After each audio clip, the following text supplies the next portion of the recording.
শখ কইরা একটা উনুন বানিয়েছিলাম। এই যে ঘর ভাঙার এত মাটি বেরিয়েছে, এর থেকে ভাবলাম একটা উনুন বানানো যাক। উনুনটা এত সুন্দর হয়েছিল, আর যে কি বলবো, একটা ফাটা ভাঙা পুরনো বালতির উপরে এই মাটির উনুনটা বানিয়েছিলাম। সবাই বলেছে খুব সুন্দর হয়েছে। একজন তো আমাকে বলেছিল যে উনুনটা কি কিনে এনেছো? আমি বললাম না না, আমি নিজে বানিয়েছি। গর্বে তো সে এক সার। তো তারপরে ভাবলাম উনুনটা একদিন জ্বালা যাক। তো আজকে প্রথম উনুনটা জ্বাললাম। তাতে আবার ভাতের হাঁড়ি বসিয়ে জাল দিচ্ছি। কিন্তু শেষমেশ যা হলো সেটা আর বলার কথা নয়। এত সুন্দর করে উনুনটা বানিয়েছিলাম, সবাই যে বলছে খুব সুন্দর হয়েছে, কিন্তু উনুনটা যখন জাল দিচ্ছিলাম তখন বুঝতে পারলাম যে ব্যাপারটা কি হতে পারে। এত পরিমাণে ধোঁয়া হচ্ছিল যে কি বলবো। শেষকালে আর বসে থাকতে পারলাম না, চারিদিকে ধোঁয়ায় ধোঁয়া, সে একাকার কাণ্ড।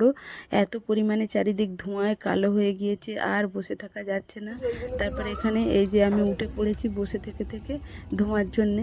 তো তারপরে এত পরিমাণে ধোঁয়া বেরোচ্ছে যে কি বলবো। উনুনটা থেকে আগুন কম হচ্ছে, ধোঁয়াই বেরিয়ে যাচ্ছে চারিদিক থেকে। এই যে চারিদিকে ধোঁয়ায় ধোঁয়া, তারপরে যে নাকের জলে চোখের জলে সে একাকার কাণ্ড।